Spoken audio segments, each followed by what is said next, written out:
श्री शिवाय नमस्तुभ्यम। भुसावल महाराष्ट्र शिव महापुराण की कथा में गुरुजी बहुत ही अच्छा प्रसंग सुनाए थे। यह प्रसंग एक कहानी के जरिए जो मैं आज आपके सामने प्रस्तुत कर रही हूँ। यह प्रसंग सुनने मात्र से ही आपकी जो भी ज़िंदगी की जो भी परेशानियाँ हैं, जो भी उलझनें हैं, वह क्षण भर में दूर हो जाएगी। आइए सुनते हैं वह छोटा सा प्रसंग। एक गांव था। वहाँ पर एक भोला नाम का लड़का था। वह बहुत ही अनपढ़ था। उसको कुछ भी आता जाता नहीं था। उसकी एक बहन थी और एक बूढ़ी माँ थी। वो अपनी बहन को और अपनी माँ को कोई काम बाहर जाकर नहीं करने देता था। वो खुद कोई काम ढूंढता था। बस यही उसकी एक समस्या थी कि उसको कुछ भी आता नहीं था। उसको पढ़ना लिखना भी नहीं आता था। अगर कोई भी काम करता था तो बहुत कुछ, कम से कम थोड़ा सा तो कुछ आना चाहिए, मगर उसको कुछ भी नहीं आता था। एक दिन वह एक सेठ के यहाँ पहुँचा। उस सेठ ने बोला, तुमको क्या आता है? खाना बना लेते हो? बोला नहीं। कपड़ा धुल लेते हो? बोला नहीं। बाहर का कुछ काम कर लेते हो? फिर भी बोला नहीं, मुझे कुछ नहीं आता है। उसके सेठ ने बोला कि तुम घर में झाड़ू पोछा का काम कर सकते हो? तो उसने बोला हाँ, मैं झाड़ू पोछा लगा सकता हूँ, मैं यह काम कर सकता हूँ। बोला ठीक है, फिर कल से तुम मेरे यहाँ झाड़ू पोछा करने आना।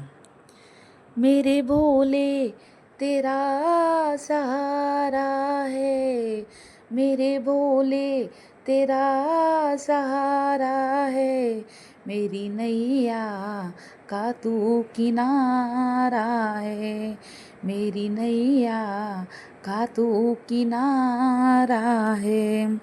एक दिन वो सेठ के यहाँ जा रहा था। उसने रास्ते में देखा कि एक मंदिर है। उस मंदिर में बहुत ज़्यादा कचरा है, बहुत गंदा है।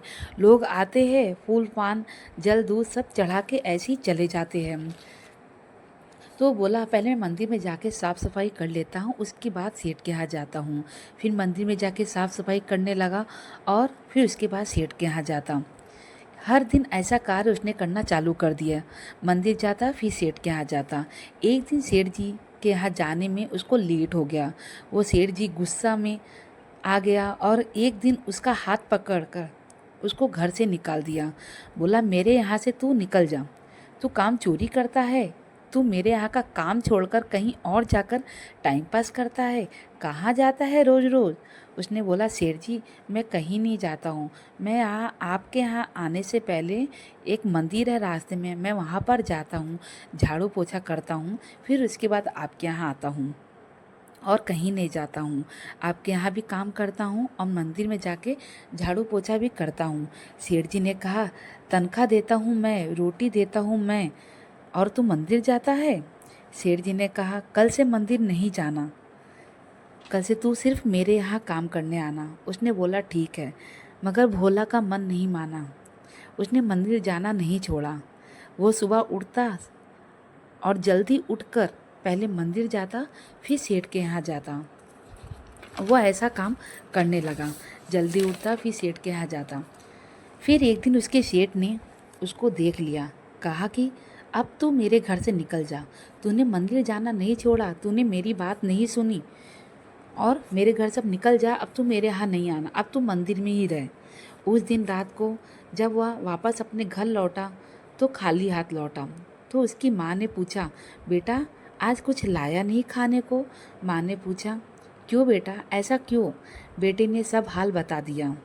फिर भोलेनाथ के मंदिर में भोला डेली अब मंदिर में ही रहता था। अब वहीं पे झाड़ू पोछा करता था और सारा दिन मंदिर में ही पड़ा रहता। अब तो उसने मंदिर में डेरा ही डाल लिया।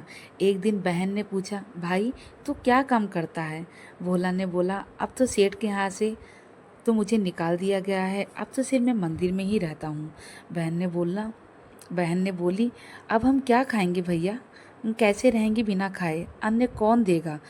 भोला के मुख से निकल गया जिसने हमको जन्म दिया है वही देगा, सारी व्यवस्था वही करेगा, उसी से कहेंगे और किसी से नहीं कहेंगे, सब वही पूरा करेगा। 4 दिन से भूखे थे माँ और बहन, किसी ने कुछ भी नहीं खाया था। एक दिन भोलेनाथ ने एक भिक्षुक का रूप रखकर मेरे भोले बाबा भोला के घर में पहुंच गए। जिस थाली को लेकर भोले बाबा गए थे वो थाली ऐसी हो गई कि आज तक वो थाली कभी खाली नहीं हुई।